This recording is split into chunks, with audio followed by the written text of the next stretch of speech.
బాధ్యత ఆడియన్స్‌ది గాదు సార్. బాధ్యత మీది. మంచి సినిమా తీసే బాధ్యత మీది. అదొదిలేసి భారము, బాధ్యత ఆడియన్స్ మీరే దేవుళ్ళు మీరే జూసుకోవాలి అంటే ఎట్లా సార్? తప్పు గదా! Hello guys, welcome back to రాగడి వార్ 2 మూవీ రివ్యూ. నాకు వార్ మూవీ అంటేనే వాంతొస్తది బేసికలీ. ఇంకా పఠాన్లు, టైగర్ 3లు అయితే నేను సినిమాల్లా కూడా కన్సిడర్ చేయను. ఐ మీన్ పర్సనల్లీ నాకు పెద్దగా నచ్చవు, అస్సలు ఎక్కవు. సో ఈ స్పై వర్స్ అనేది ఒక అంత గొప్ప సినిమా సిరీస్ కాదని నా పర్సనల్ ఒపీనియన్. సో అలాంటిది మన ఎన్టీఆర్ వచ్చేసి ఈ స్పై వర్స్ లోకి ఎంటర్ అవుతుర్రు అని న్యూస్ వచ్చినప్పుడు ఇది ఫేక్ న్యూస్ అయితే బాగుండ్రా అని చెప్పేసి నేను చాలా సార్లు అనుకున్నాను. ఆర్ఆర్ఆర్ తర్వాత ట్రాజెక్టరీ అనేది అప్వర్డ్స్ ఉన్నది.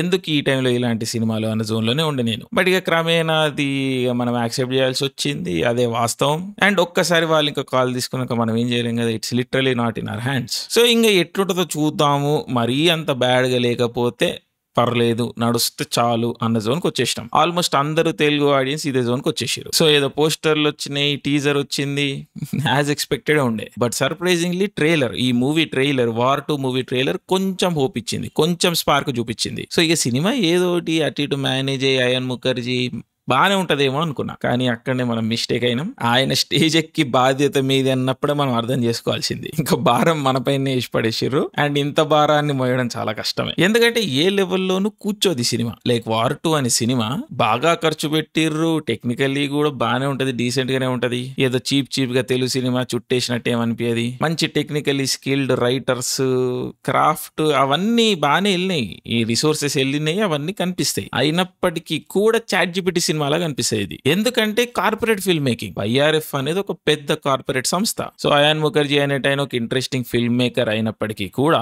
టెంప్లేట్ ప్యాటర్న్ అనేవి సెట్ ఉంటాయి, ఫిక్స్డ్ ఉంటాయి. అంటే ఒక పంజాబీ డాన్స్ నంబరు, ఒక అరిజిత్ సింగ్ రొమాంటిక్ సాంగ్, ఇట్లా రితిక్ ఇంట్రడక్టరీ ఫైట్, ఎన్టీఆర్ ఒక ఇంట్రడక్టరీ ఫైట్, వీళ్ళిద్దరి మధ్యలో క్లాష్, ఇంటర్వెల్ బ్యాంగ్, మళ్ళీ ఫైనల్ ఈ విధంగా ఉంటది ఫిక్స్డ్. సో ఇవన్నీ టెంప్లేట్ అనేది సెట్ అయి ఉన్నప్పుడు, including colour palette, grade, costumes, characters ఇవన్నీ సెట్ అయి ఫిక్స్ అయి ఉన్నప్పుడు ఒక డైరెక్టర్ ఏం చేయగలుగుతాడు? ఇవన్నీ కార్పొరేట్ హయ్యర్ అప్ లెవెల్లో ప్యాకేజ్ అయిపోయి ఫిక్స్ అయి ఉన్నాయి, ఇమ్మూవబుల్ అన్చేంజబుల్ విషయాలు ఇవి. సో డైరెక్టర్ కూడా ఏం చేయలేడు ఇక్కడ. సో ఆ సెట్ పీసెస్ అన్ని జనరిక్ అనిపిస్తాయి, బోరింగ్ అనిపిస్తాయి, ఏ మాత్రం కూడా ఎంగేజ్ చెయ్యవు.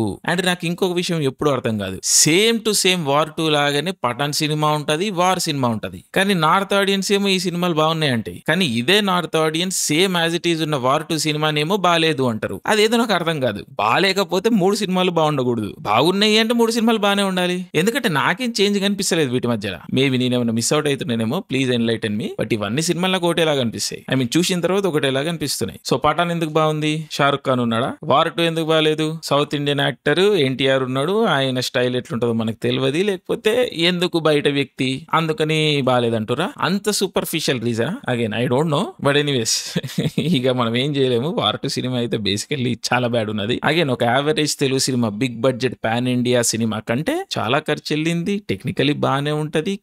ఆ మూవ్మెంట్, ఎడిటింగ్, ఆ production values, music score okay, అంత వర్స్ట్ గా ఉండవు, బానే ఉంటాయి. బట్ సినిమాలో లైఫ్ అనేది లేదు. క్యారెక్టర్స్ వాళ్ళ న్యాచురల్ సెల్ఫ్ లాగా కనిపించారు. ఎస్పెషల్లీ ఇప్పుడు మనం ఎన్టీఆర్ క్యారెక్టర్ తీసుకుంటే అందరికి అర్థమయ్యే ఎగ్జాంపుల్ చెప్తాను. ఇప్పుడు మార్వెల్ యూనివర్స్ తీసుకోండి మీరు. కెప్టెన్ అమెరికా క్యారెక్టర్ ఎట్లుంటాడు? కెప్టెన్ అమెరికా క్యారెక్టర్ అనేది ఒక ట్రోప్ ఆర్కిటైప్. అంటే స్ట్రేట్ ఫార్వర్డ్ ఉంటాడు, హై వాల్యూస్, వేరే వాళ్ళని ఎక్కువ ప్రయారిటైజ్ చేస్తాడు. అట్లా కొన్ని సెట్ క్యారెక్టరిస్టిక్స్ ఉంటాయి, ఒక సెట్ ప్యాటర్న్ ఉంటుంది, leadership role, that is Captain America. So same role ఇక్కడ వార్ ఫ్రాంచైజ్ లో Hrithik Roshan. Same India first అంటాడు, మోరలీ అసలు కాంప్రమైజ్ అవ్వడు, లీడరు, హ్యాండ్సమ్, ఆ స్టోయిక్, ఎక్కువ ఎక్స్ప్రెషన్, ఎక్కువ మాటలు గానీ ఉండవు. ఇప్పుడు వార్ 1 లో ఈ లీడర్ కి ఒక స్టూడెంట్, అది టైగర్ స్టాఫ్ రోల్. ఇప్పుడు వార్ 2 కి వచ్చేసరికి ఎన్టీఆర్ ని వాళ్ళు స్టూడెంట్ లా చేయలేరు కదా. సో ఈక్వల్ లెవెల్ క్యారెక్టరే పెట్టాలి. సో అక్కడనే అయన్ మ్యాన్ ట్రోప్ అనేది వస్తుంది. Eccentric genius, individual strong character, కానీ కొంచెం క్వర్కీగా, ఫన్నీగా ఉంటారు, కొంచెం కేయాస్ క్రియేట్ చేస్తుంటారు. బేసికలీ అయన్ మ్యాన్ ట్రోప్ అన్నమాట, అదే ఆర్కిటైప్. సో ఎన్టీఆర్ కి అయన్ మ్యాన్ రోల్ ఇచ్చారు. Basically on paper again chat GPT, అది స్క్రీన్ పైన వచ్చినప్పుడు కూడా చాట్ జీపీటీ లానే ఉంటది. ఎందుకంటే అయాన్ ముఖర్జీ అనే టోన్ కి అసలు ఎన్టీఆర్ అంటే తెలియదు. ఏదో ఇక్కడికి వచ్చి బేసిక్ రీసెర్చ్ ఏదో చేసుకొని ఉంటాడు. ఇక మనోళ్ళు కూడా ఏం చెప్తారు, ఏం ఫీడ్ చేస్తారు, టైగరు, ఇట్లా mass, fan base, funny, dance, ఏవో బేసిక్ విషయాలు ఏవో ఫీడ్ చేసి ఉంటారు కదా కీవర్డ్స్. ఆడ అవే కీవర్డ్స్ తీసుకొని స్క్రీన్ పైన చూపించే ప్రయత్నం చేసిండు.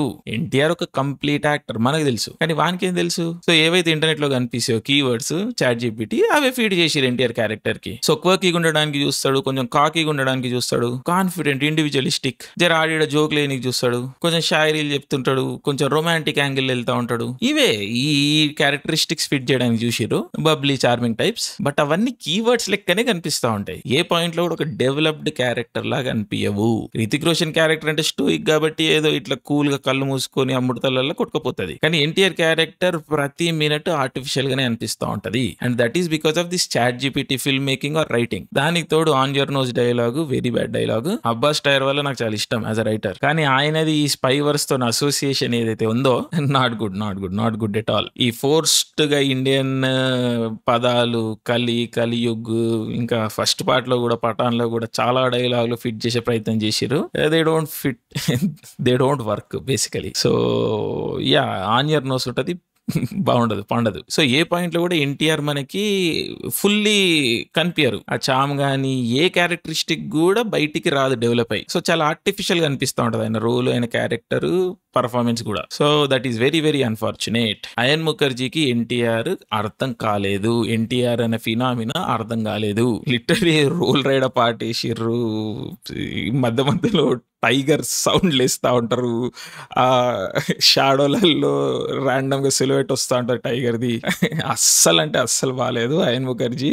Two bad man, you should definitely do better. This is not how it works. So yeah, Tiger character, I mean NTR character work కాలేదు. అట్లాంటి సినిమాలు ఇంకా వేరే ఏమైనా పెద్ద వర్క్ అయినాయి అంటే అది కూడా లేదు. కియారా పాప బికినీ వర్క్ అయింది, ఫెంటాస్టిక్ గా వర్క్ అయింది. But other than that nothing much has worked out. Cinematography అవన్నీ బాగానే ఉన్నాయని అనిపిస్తున్న లోపే ఆ సయాన్లు వామ్ టోన్ లేచి పడేస్తుంటారు. ఏడబడతాడా, లైక్ రెడ్ ఉంటది, సయాన్ కలర్ ఉంటది, ఎందుకుంది? బట్ అగైన్ కార్పొరేట్ డెసిషన్ అది. ఈ స్పై వర్స్ కి లేదా వార్ ఫ్రాంచైజ్ కి మన వాళ్ళొక లుక్ ఫిక్స్ అయ్యారు. సో అది ఫిట్ అయినా కాకపోయినా అవే చేస్తుంటారు. సో గ్రాఫిక్స్ గీనా మనం అనుకున్నంత వర్స్ట్ గా లేవు, బట్ స్టిల్ తెలుస్తుంటది గ్రాఫిక్స్ అని. కొన్ని సీక్వెన్స్లలో ర్యాండమ్ గా రియల్ లొకేషన్లు ఉంటాయి, ర్యాండమ్ గా గ్రీన్ స్క్రీన్ షాట్లు ఉంటాయి. అండ్ ఈ గ్రీన్ స్క్రీన్ షాట్లు వేరే టైంలో తీసిరు అనుకుంటా. ఎన్టీఆర్ ఒకటే సీన్ లో ఒక షాట్ లోనేమో ఒకలాగా కనిపిస్తారు, ఈ గ్రీన్ స్క్రీన్ షాట్ లో ఇంకోలాగా కనిపిస్తారు. సో కొన్ని మంత్స్ గ్యాప్, కొంచెం గ్యాప్ లో తీసిన షాట్లు ఇవి. సో అది క్లియర్ గా తెలుస్తూ ఉంటది. సో చాలా చాలా జారింగ్ అనిపిస్తుంటది సినిమా చూస్తున్నంత సేపు. So again so much work has gone in to the film, but still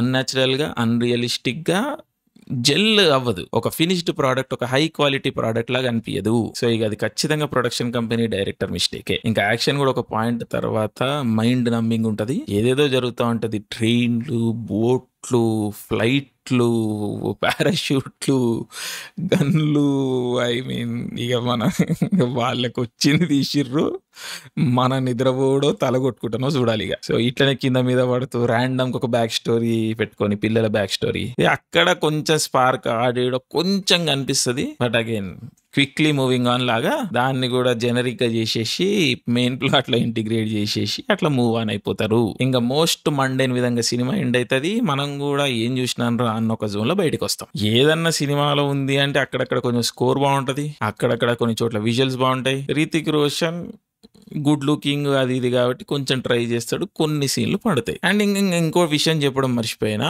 మన ఎన్టీఆర్ కి ఈ టైగర్ లుక్ కోసం ఏందో కొన్ని చోట్లల్లా ఈ టైగర్ ఐస్ ఇచ్చే ప్రయత్నం చేసిర్రు అనమాట. మేకప్ విచిత్రంగా చేసి డార్క్ ఐస్ మన ఇట్లా టైగర్ లెక్క కనిపించేలాగా కొన్ని మేకప్ లుక్లు ట్రై చేసిర్రు. చాలా అన్యాచురల్ గా ఉంటది.